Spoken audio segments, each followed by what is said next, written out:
Yeah, today's games are awesome, all about bringing the world together and seeing incredible athletic skill. But for the ancient Greeks, oh, it was about so much more than just who could run the fastest or throw a discus the farthest. The real story is way, way cooler than you might think.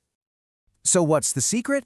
It actually boils down to 4 super big reasons. We're talking a huge party for a god, the ultimate peace treaty, basically a superhero training camp, and the absolute coolest hangout spot in the ancient world. You ready?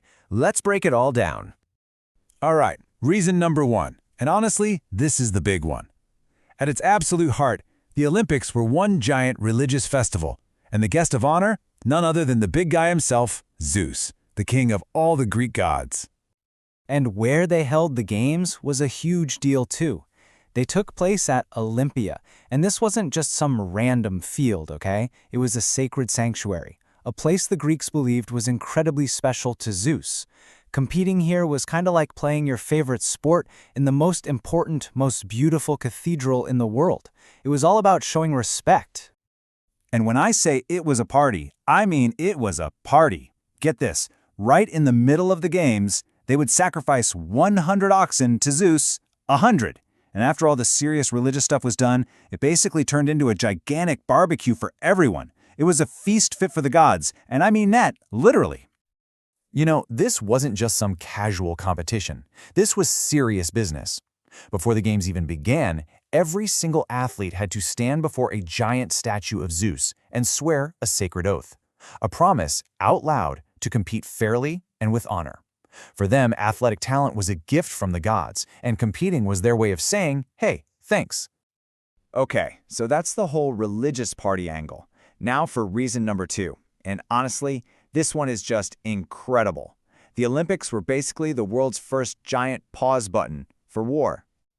Yep, you heard that right. It was called the Ekacheria, or the Olympic Truce.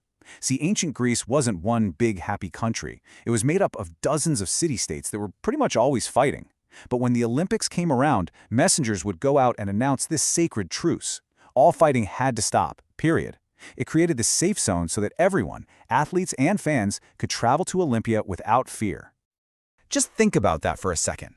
For a few weeks, soldiers who might have been enemies on the battlefield were suddenly cheering together in the stands. The Olympics reminded all these rival city-states that, hey, they shared the same language, the same gods, and the same culture. It was this really powerful moment of unity.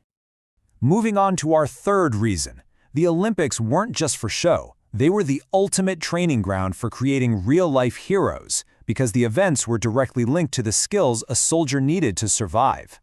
Seriously, check this out. It wasn't a coincidence that the sports were wrestling and boxing. You need pure strength for those. Or the javelin and discus, which totally test your aim.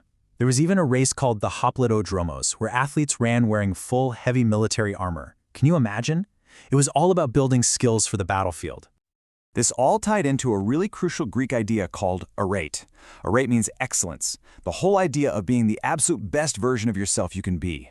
And it wasn't just about physical strength, but also being brave, honorable, and smart. This concept of Arete was everything to the Greeks, and the Olympics were the perfect stage to show off your Arete to the entire Greek world. And finally, our fourth reason. So we've had religion, peace, and training, but the ancient Olympics were also just the biggest and coolest festival you could possibly imagine. It was the place to be. I mean, forget modern music festivals.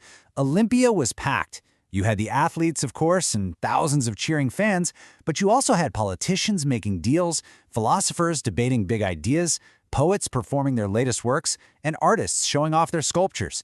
It was this massive melting pot of culture, politics, and entertainment. And the stakes were incredibly high. If you won an event, you didn't just get a leafy crown. You became a superstar. Your home city would treat you like a hero, sometimes giving you free meals for life, or even building statues in your honor. Your victory brought immense pride and glory to your entire community. So there you have it. The ancient Olympics weren't just a sports meet. They were this powerful combination of deep religious worship, a brilliant tool for making peace, a practical training ground for soldiers, and the most important cultural party of the year. All 4 of these reasons wrapped together is what made them so special. So that leaves us with one final thought. The ancient Greeks created the games to celebrate their gods, create peace, and honor excellence. If you were to create a brand new global games today, what would its most important purpose be? What would you celebrate?